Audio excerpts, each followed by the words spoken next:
Good day to you, ladies and gentlemen, and welcome to Film Focus, episode 217, the review for Project Hail Mary.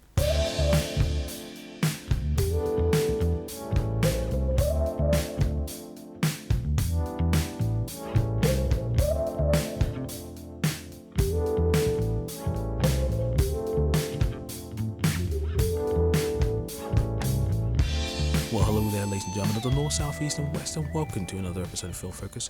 I'm your host, Sonic55, and I'm glad you decided to join me once again for some film-related discussion. And today we're going to be talking about Project Hail Mary, the latest film from Phil Lord and Christopher Miller. And yeah, man, I have been very excited for this film for a while. This was in my top 10 most anticipated films of the year. And I've been curious about this film for a while, mostly because it's based on a novel by Andy Weir, and if that name sounds familiar, he was the one that wrote The Martian. And that film adaptation that was done by Ridley Scott was genuinely one of my favorite films of that year and revitalized my interest in Ridley Scott as a director, as he had had not so many good films up until that point. He'd had a bit of a lull in his directing, but with Phil Lord and Chris Miller involved with this one, considering their work on 21 and 22 Jump Street and their work producing the Spider-Verse films, I was like, okay, let me see what they're going to do in their return to live action. And I remember seeing the trailer, at least the first one, I was like, this is interesting, but not what I expected. But I think I definitely got on board a little bit more with the second trailer. Though I did hear that certain people who had read the books were surprised about the reveal, about something that is kept a little bit more hidden in the books. Now, I'm going to avoid saying certain things here and there. Obviously, I won't say anything beyond what's in the trailers, but what I would say, go into the film blind as much as you can, because it will enhance the experience just by a little bit, because the reveal of that thing in the movie, I think, adds a little bit more oomph than the reveal when you actually see it in the trailer. But yeah, now I know this film came out at the time of recording last week on the 20th, so you've probably heard all the reviews, or you've decided that you're going to watch this film, or you're not, or you've already seen it. However, if you want to have another opinion thrown into the mix, then by all means, please sit back and relax and listen to my little ramble. So the story for this film can be summed up as the following. Science teacher Ryland Grace wakes up alone in a starship light years away from Earth, with no memory of who he is and how he got there. However, as time goes by, he starts to recall his memories and knows what he has to do. He's on a mission to figure out what is this mysterious substance that's causing the sun to die out. And while doing his research and trying to figure things out, he forms an unlikely alliance which may be a key to figuring out humanity's survival. And that's a way for me to summarize this film without going into the area of spoilers. So I enjoyed the story for this film quite a bit. While the trailers give you a rough idea as to what the film will be about, there is so much more going on. There is extra layers, there are extra levels of drama, humanity, emotion, and unexpected amounts of humor as well. Now, considering Lord and Miller's filmography, I shouldn't be surprised that humor was an element of this film, but I didn't expect it to be as prominent as it was. But I didn't feel like the kind of humor that overstepped the boundaries. It was just enough in the right places, and it was tonally balanced with the existential crisis that was going on. And I was also surprised to see that this film definitely had a lot of similarities to The Martian, in the sense that you have one main character who does have expertise but is put in a near impossible situation and has to navigate it against impossible odds. And seeing how Dr. Grace had to navigate this situation along with his little companion was very interesting. And at several points in the film, I was stressed out.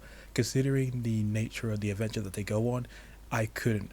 Space is already a concept that freaks me out, and I just about made it through films like Gravity in IMAX. And seeing this one in IMAX, I was like, oh, the stress of the situation was just as bad, if not worse, in some situations. But again, I love the story of Grace and his relationship with this alien, how they had to come together, and also how Grace found himself in this situation, being recruited and trying to find the courage to do what needed to be done in X amount of time in the future. So yeah, it was just a really well made story, and the emotion was there. I think that was the one thing that really captured me. While I love the concept of the story, the wonderful, interesting, and weird nature of the sci-fi aspects, there is an emotional core to it that held everything together. And that's what really, tipped this film up in my ratings. Alright, now it's time to talk about the cast, and I thought that they were all really good. Though the main performances that you'll be remembering after this film is over is Ryan Gosling, Sandra Huller, and James Ortiz as Dr. Rylan Grace, Eva Stratt, and Rocky.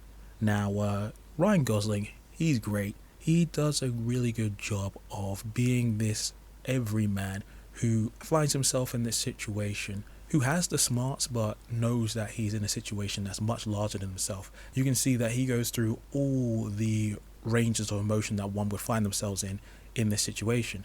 But he can also be quite funny, charming, and I just love the way that he is able to fluidly go from one extreme to the other and make it feel believable, and his performance was great. But the other notable performance comes from Sandra Huller. Now, I'm not really familiar with her body of work, but from what I've looked at online, she is a big deal and has been nominated for a number of awards, so clearly she's pretty good at what she does. And her performance, the best way for me to describe it is there's a quiet intensity to it, where you can see that she is able to communicate a lot through her facial expressions and her body language without having to say too much. But when she does communicate, there is a gravitas about it. And her interactions with Gosling in the movie were really good. And yeah, man, she was just very captivating. Her character was fairly stern but laid back and also quite funny on the odd occasion as well. And yeah, Huller, she was really good. I'll definitely have to start looking up the rest of her films when I have the time. And then there's the other secret character that's not so secret because he was revealed in the trailers, but it is Rocky, the alien. Now, Rocky is this interesting concept of an alien because obviously with the how many different versions of sci-fi films that exist out there right now, you've seen aliens in various different forms, but this is a unique creature. And getting to learn about Rocky, his story, and then how he comes into contact with Dr. Grace and how they have to work together to try and sort out this crazy problem.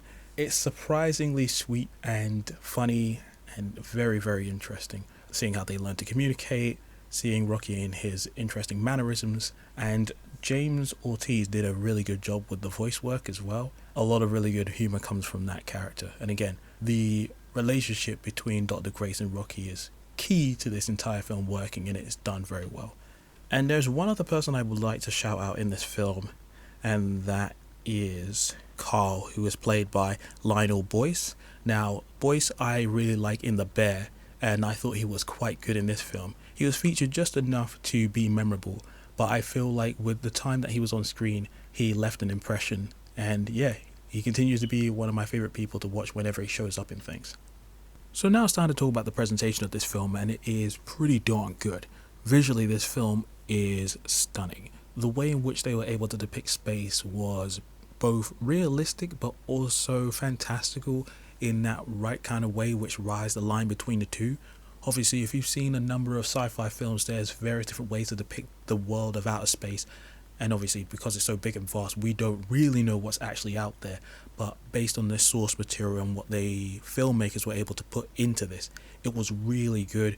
You get to see all sorts of interesting things here and there, but also when you see the film mostly depicted on the spaceship that Dr. Grace is on, there's a lot of really good stuff that goes with the lighting, the shadows, the way that shots are composed, the way we get to see the ship design and some of the planets out there, and all these interesting colors. It's all really well done. The CG and visuals are really good, and Rocky as the alien himself is really well done. I'm assuming it's a fusion of puppetry and visual effects, but that whole creature comes together really, really well. And then there's the audio. With the sound effects in this film, they were all really good. There was a good level of detail, layer, and crunch to all of the sound in this film. And can I just say, listening and seeing this film in IMAX was fabulous. I love the IMAX experience, and I will try to check out any film that warrants a viewing, and I definitely would say that this is one of them. The visuals really popped on that larger screen, and the sound again, because it's so surround and hits you at all different angles, it's like you can hear all the subtle details to all the loud details, certain things that make you jump. There was definitely one woman that was like a few rows away from us who jumped at one moment in the film, which I did find internally funny, but I didn't laugh out too loud. But yeah, the sound, especially in IMAX, was fab. And of course, if we're talking about audio, we can't dismiss the film composer, Mr. Daniel Pemberton, coming out with another really good score. Now, before the Spider-Verse films, I don't think I really held Pemberton in such a high regard, in the sense that his scores for me were decent to not very memorable. But especially in the last few years, I found myself perking up to his music whenever it's on, and I'm trying to figure out if it's a composer that I know. And then when I see him in the credits, I'm like, oh, okay, you know what, I might have to add this to the list. So Mr. Pemberton's score for this film was very enchanting, dramatic, had a move for every situation. It had a really lovely sound, and Pemberton did a damn good job with this one. So yeah, like, hats off to him.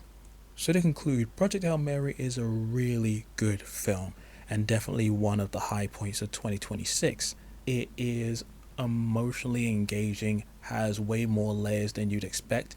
It's funny. There is an emotional core between an alien and a human, which is pretty good. And the performances are great. The visuals are stunning. The audio and film score are really good.